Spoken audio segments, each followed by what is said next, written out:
तिगाड़ा काम बिगाड़ा। तीन बहुओं के रवैये से सासू माँ बहुत परेशान थी। दरअसल बात ये थी कि तीनों बहुओं में किसी बात को लेकर अनबन हो गई थी। तब से ही तीनों एक दूसरे से मुंह फुलाए रहती थी। ना कोई सीधे मुंह किसी से बात करती, ना किसी का कहना मानती। पड़ोसी भी इस बात को जानते थे और जाने कैसे कैसे बातें भी करते। इसीलिए सासू माँ ने तीनों बहुओं को तुरंत अपने कमरे में बुलाया। मैं कई दिनों से देख रही हूँ, तुम तीनों अलग अलग सारे काम कर रही हो। ये सब नहीं चलेगा, तीनों को मिलकर ही काम करना पड़ेगा। सास की बात सुनकर एकदम से बड़ी बहू बोल उठती है। नहीं मम्मी जी, मैं इन दोनों के साथ कुछ नहीं कर सकती। मैं इस घर की बड़ी बहू हूँ, फिर भी ये मेरा कहना बिल्कुल भी नहीं मानती। अरे जेठानी जी, जानबूझकर मुझे डबल काम करवाती है आप, और छोटी मुझसे टेढ़े मुंह ही बात करती है। इन दोनों के बीच हमेशा सैंडविच बन जाती है मेरी, और मैं हमेशा आलू की तरह बीच में मसली जाती हूँ। मम्मी जी, इन दोनों को लगता है कि मैं छोटी हूँ तो इनके पैरों तले दब जाऊंगी, लेकिन नहीं, मेरा भी उतना ही अधिकार है जितना इन दोनों का है। बढ़िया ही दोनों मेरी चुगली करने के लिए, मुझे क्या कम समझ रखा है। तीनों बहू एक दूसरे से बहस करने लगती है और सास दोबारा ये देखकर टेंशन में आ जाती है और सबसे कहती है, चुप हो जाओ, अब से तुम तीनों सारे काम एक साथ करोगी, आंख बंद करके एक दूसरे की बात सुनोगी। तुम तीनों इस बात को गांठ बांध लो, वरना अगली छुट्टियों में तुम्हारा अपना मायके जाना कैंसिल है। सास की बातें सुनकर डर के मारे तीनों हामी भर देती है। जी मम्मी जी, मैं समझ गई। हाँ मम्मी जी, जैसा आप कहें। आप जो कहेंगे मैं वही करूंगी। तीनों बहू सास की बात को गांठ बांध लेती है और वादा करती है कि अब से सारे काम वो तीनों एक साथ मिलकर ही करेंगी। ये सब देखकर सास खुश हो जाती है और वहाँ से चली जाती है। नीचे जाकर वो देखती है कि घर में शर्मा जी आए हुए होते हैं। सास जोर से आवाज लगाकर कहती है, अरे बहू, जरा चाय बनाकर तो लाना, शर्मा जी आए हैं। सास की बात सुनकर तीनों बहू तुरंत किचन की ओर भागती है और चाय बनाना शुरू कर देती है। मुझे तो एकदम मसाले वाली कड़क चाय पसंद है, तो हम शर्मा जी के लिए मसाले वाली चाय ही बनाएंगे। अरे नहीं दीदी, गर्मी के मौसम में मसाला चाय कौन पीता है? मैं तो शर्मा जी के लिए इलायची वाली चाय ही बनाऊंगी। ये कैसी बात कर रही हैं आप दोनों? मेरी मम्मी ने सिखाया है कि मेहमान को ज्यादा दूध और शक्कर वाली चाय देनी चाहिए, वरना वो घर वालों को कंजूस समझते हैं। तो मैं तो शर्मा जी को ऐसी ही चाय दूंगी। तीनों बहुएं अपने अपने तरीके से चाय में शक्कर, मसाला, पत्ती सब डाल देती है। उबलने के बाद तीनों मिलकर चाय बाहर लेकर जाती है और शर्मा जी और सासू माँ को देती है।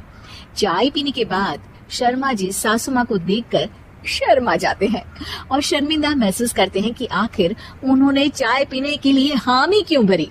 सासू माँ भी चाय पीना शुरू करती है और कहती है, अरे बहू, ये कैसी चाय बनाई है? चाय है या मीठे दूध की बासुंदी? हाँ, चाय अच्छी नहीं लगी क्या? कोई बात नहीं, हम पराठा बनाकर लाते हैं। चलो चलो अंदर। हाँ चलो। हाँ, आती हूँ मैं भी। नहीं, मेरा पेट चाय ने ही चौपट कर दिया, वही काफी है। पराठे से पोपट नहीं करवाना, मैं तो चलता हूँ। शर्मा जी चुपचाप पतली गली से निकल जाते हैं। अगले दिन सास बहुओं से कहती है, अरे बहू, जाओ जाके ऊपर के गेस्ट हाउस की सफाई कर दो। कल हमारे यहाँ मेरे दूर के रिश्तेदार आने वाले हैं, तो पूरे कमरे को चमका देना, समझी? तीनों बहू सास की बात को मानकर ऊपर सफाई करने चली जाती है और तीनों कमरे की सफाई चालू कर देती है। बड़ी बहू मकड़ी के जाले साफ करती है, तो बीच वाली झाड़ू लगाना और छोटी वाली सर्फ डालकर जमीन धोना शुरू कर देती है।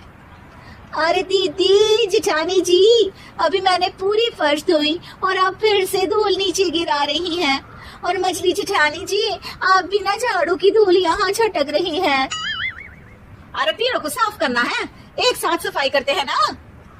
अरे वही तो, हम साथ साथ हैं, घर साफ साफ है।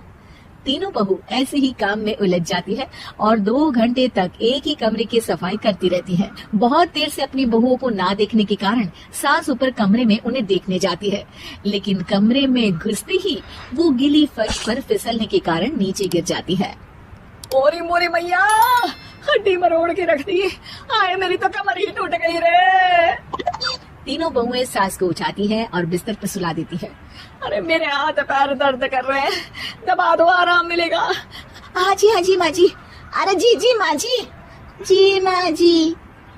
और तीनों बहुएं एक साथ सास के हाथ को दबाना शुरू कर देती है।